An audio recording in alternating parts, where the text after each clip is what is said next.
शत्रु को मित्र कैसे बनाएं? एक जीवन उपयोगी कहानी। नमस्कार दोस्तों, एक राजा था।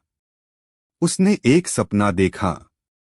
सपने में उससे एक परोपकारी साधु कह रहा था कि बेटा, कल रात को तुम्हें एक विषैला सांप काटेगा और उसके काटने से तुम्हारी मृत्यु हो जाएगी। वह सर्प अमुक पेड़ की जड़ में रहता है। वह तुसम पूर्व जन्म की शत्रुता का बदला लेना चाहता है। सुबह हुई। राजा सोकर उठा और सपने की बात अपनी आत्मरक्षा के लिए क्या उपाय करना चाहिए, इसे लेकर विचार करने लगा।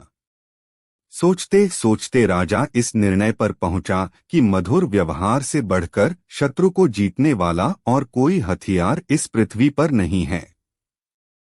उसने सर्प के साथ मधुर व्यवहार करके उसका मन बदल देने का निश्चय किया। शाम होते ही राजा ने उस पेड़ की जड़ से लेकर अपनी शैया तक फूलों का बिछौना बिछवा दिया, सुगंधित जलों का छिड़काव करवाया, मीठे दूध के कटोरे जगह जगह रखवा दिए और सेवकों से कह दिया कि रात को जब सर्प निकले तो कोई उसे किसी प्रकार कष्ट पहुंचाने की कोशिश न करें। रात को सांप अपनी बांबी में से बाहर निकला और राजा के महल की तरफ चल दिया। वह जैसे आगे बढ़ता गया, अपने लिए की गई स्वागत व्यवस्था को देख देखकर आनंदित होता गया। कोमल बिछौने पर लेटता हुआ मनभावनी सुगंध का रसास्वादन करता हुआ, जगह जगह पर मीठा दूध पीता हुआ आगे बढ़ता था। इस तरह क्रोध के स्थान पर संतोष और प्रसन्नता के भाव उसमें बढ़ने लगे।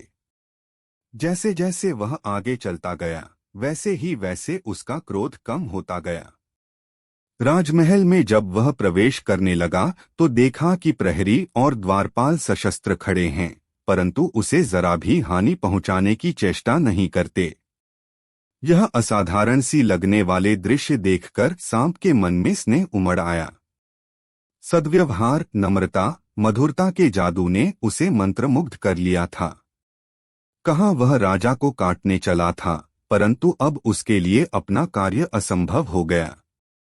हानि पहुंचाने के लिए आने वाले शत्रु के साथ जिसका ऐसा मधुर व्यवहार है, उस धर्मात्मा राजा को काटूं तो किस प्रकार काटूं? यह प्रश्न के चलते वह दुविधा में पड़ गया। राजा के पलंग तक जाने तक सांप का निश्चय पूरी तरह से बदल दिया। उधर समय से कुछ देर बाद सांप राजा के शयन कक्ष में पहुंचा। सांप ने राजा से कहा, राजन, मैं तुम्हें काटकर अपने पूर्व जन्म का बदला चुकाने आया था, परंतु तुम्हारे सौजन्य और सद्व्यवहार ने मुझे परास्त कर दिया। अब मैं तुम्हारा शत्रु नहीं, मित्र हूं।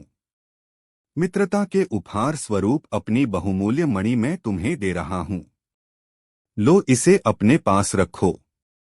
इतना कहकर और मणि राजा के सामने रखकर सांप चला गया। आठ व्यक्ति व्यवहार कुशल है तो वो सब कुछ पा सकता है जो पाने की वो हार्दिक इच्छा रखता है। दोस्तों, आपकी इसमें क्या राय है, हमें कमेंट करके जरूर बताएं। और वीडियो अगर अच्छी लगी हो तो चैनल को सब्सक्राइब करें और वीडियो को लाइक करें। अगर यह वीडियो आप फेसबुक पेज पर देख रहे हो, फेसबुक पेज को फॉलो करें। धन्यवाद।